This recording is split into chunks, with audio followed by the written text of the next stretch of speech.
So you've now gotten 3 different theories in this course, and they've been applied to a case of the Cuban Missile Crisis.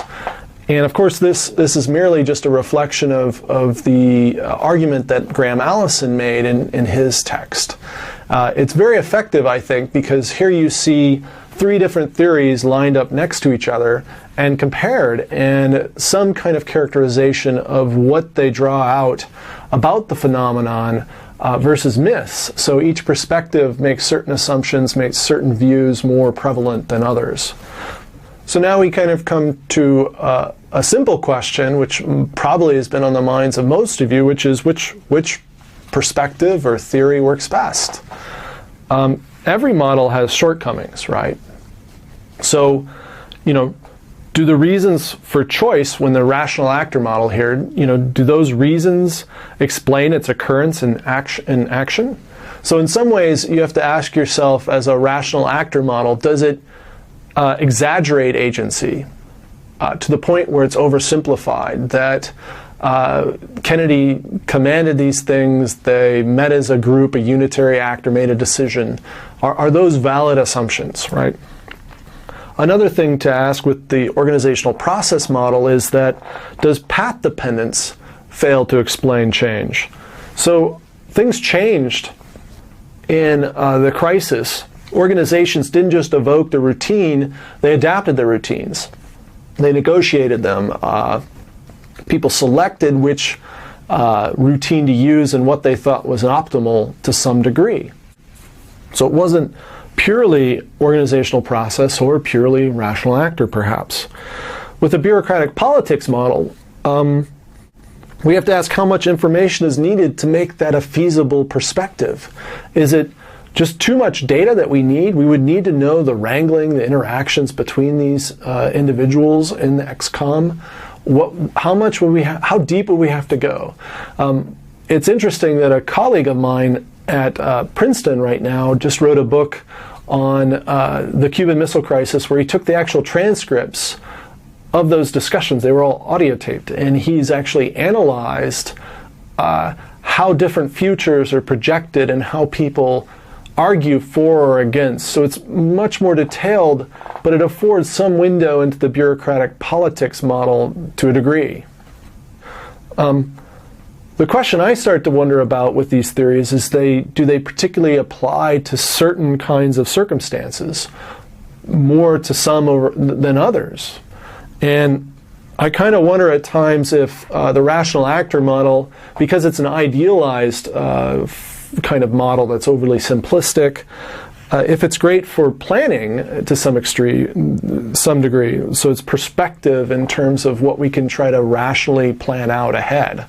The reactive crises tend to follow an organizational process view, I wonder, in the sense that something happens and organizations are in place to respond, and they usually fall back on something that they've done before that's closest, and they need to do so immediately. So an organizational process model may apply there.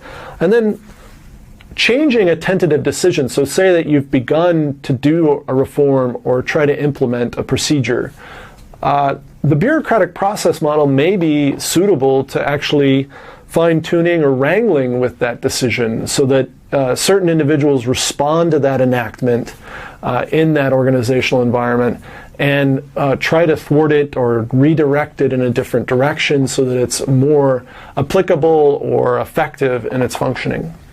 So I could see these different perspectives having different circumstances under which they could potentially apply well. So each of our models has shortcomings. And it's feasible that each of our models could apply more or be more successful in explaining certain circumstances or phases of organizational behavior. However, it's also feasible that they might complement one another, right?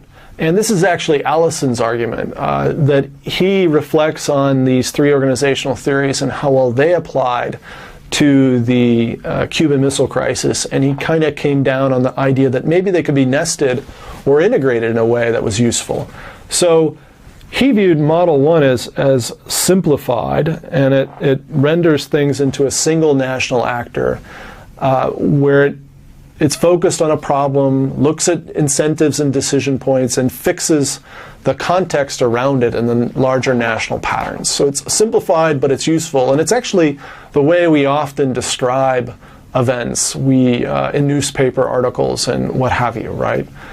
But within this context, Allison believes that Model 2, the organizational process model, illuminates the organizational routines that produce or collect information, that generate alternatives for action, and the actual enactment of that action. So he views this as the organizational process model as something that elaborates what the simplified rational actor model. But he goes further. He then says that Model 3, or the bureaucratic process model, can be even embedded in the context of the organizational process model. And it gives more detail on the individual leaders and the politics among them that determine their major choices. So it affords more of a nitty-gritty bargaining and negotiation process within this world of routines and matching, within a world of strategic action and identification of problems and incentives. So he thinks they actually work best when synthesized. So here you have different ways of thinking about how these models can be applied, how well they do so. Not only that, what circumstances they may better apply than in others, as well as possibly how they could be integrated into affording a more nuanced and complete understanding of a phenomenon, and possibly how we can manage it in the future.